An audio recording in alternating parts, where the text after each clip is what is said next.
My brother-in-law SA'd me 7 years ago, and my family is not on my side.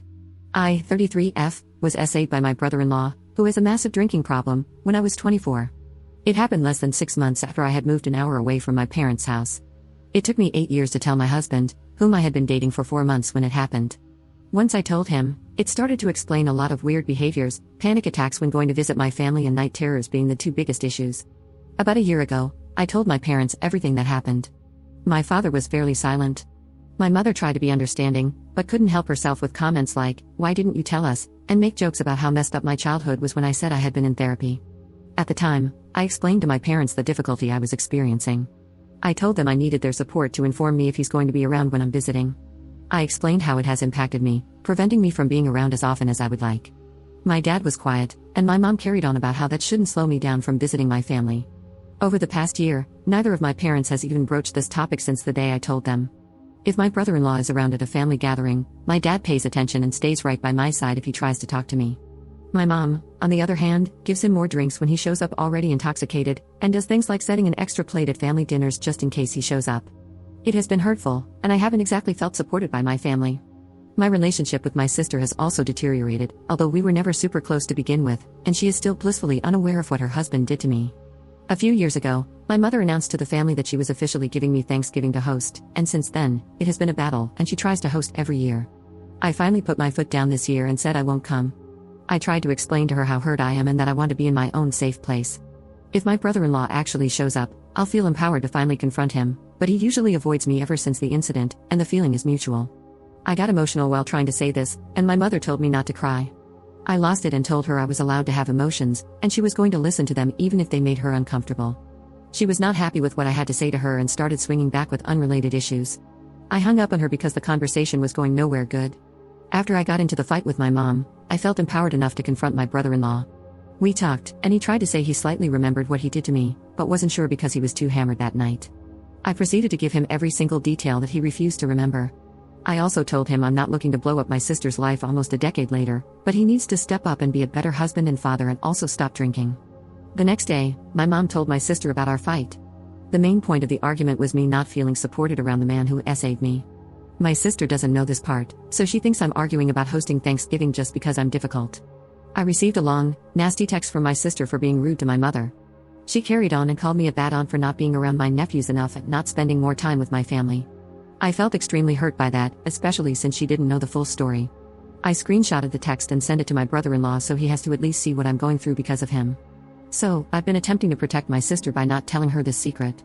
Should I just spill the beans and let the cards fall where they may? Update 1.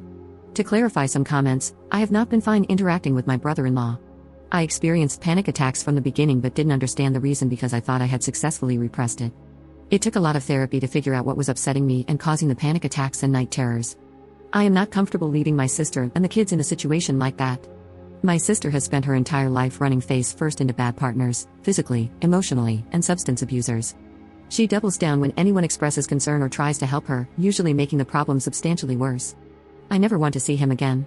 The only time I have contacted him outside of family interactions since this happened was to confront him on Saturday and send a screenshot of my sister's nasty text. There have been no other texts, just 2 texts in the last 9 years. Funny that some suggest I should run to a therapist. I fired my last one for telling me I shouldn't address this situation at all. Right now, I'm doing the best I can with the tools I have. I foresee my sister accusing me of lying to hurt her in some way, then going no contact. I've tried broaching much less scandalous topics with her as gently as possible, and she has lost her ever-loving mind on me. She has terrible, unaddressed anxiety and is very emotionally volatile. It's pretty clear I need to tear the band-aid off. I've reached out to my dad and asked to talk to him without my mother around. I'm going to tell him that I'm going to tell my sister. I'm going to ask him to go to her house before I do this and take my nephews so they don't get exposed to the aftermath of the conversation. Update 2. I finally spoke to my dad. I told him about the ways my mother has recently hurt me by forcing interactions and telling half-truths. His rebuttal was that it was hurtful when I hung up on my mom over the weekend. Initially, he tried to talk me out of saying something to my sister by accusing me of being vindictive. I had to assert, and repeat, that what my brother-in-law did to me was a serious matter, and that I need to share the burden I've been carrying for the last decade. This was met with silence. He then mentioned he couldn't help until next week, but finally said he might be able to make things happen tonight, as my sister is currently at my parents' house. I'm waiting for a text from him to get the go-ahead to call my sister.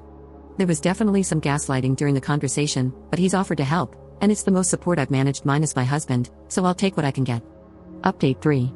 I talked to my sister. I asked her not to interrupt me, even if she wanted to, and she respected it. She quietly listened as I told her what happened and began sobbing. The first words out of her mouth were that I would never have to see him again, he would never be welcome at mine or my parents' houses. She believed me 100%. She asked questions, including if he was intoxicated when it happened.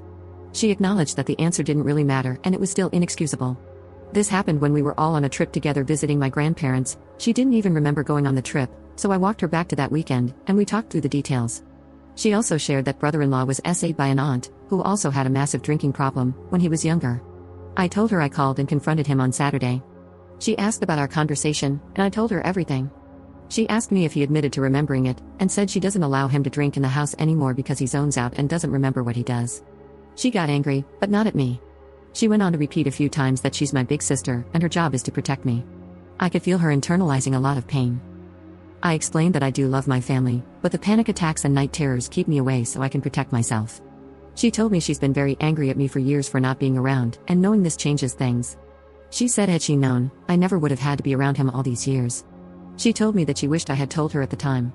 They didn't have any kids when this happened. She said she most likely would have divorced him. She doesn't see divorce as an option now because of the kids. I explained that I didn't have the tools in my toolbox at the time, and that's what I've been working on. I told her that until a year ago, I couldn't stand in an empty room and say what happened to me out loud or even write it on a piece of paper.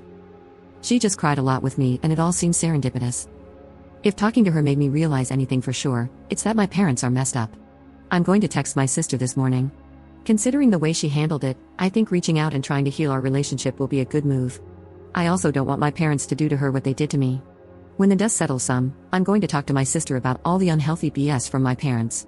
I think if we can stand up to their enabling behaviors together, everyone will be better off. I might reach out to my dad today, but I'm undecided. I will definitely not be reaching out to my mother. I'm going to go extremely low contact with her for the next few months. Both of my parents have some apologizing to do before they'll be allowed back into my good graces.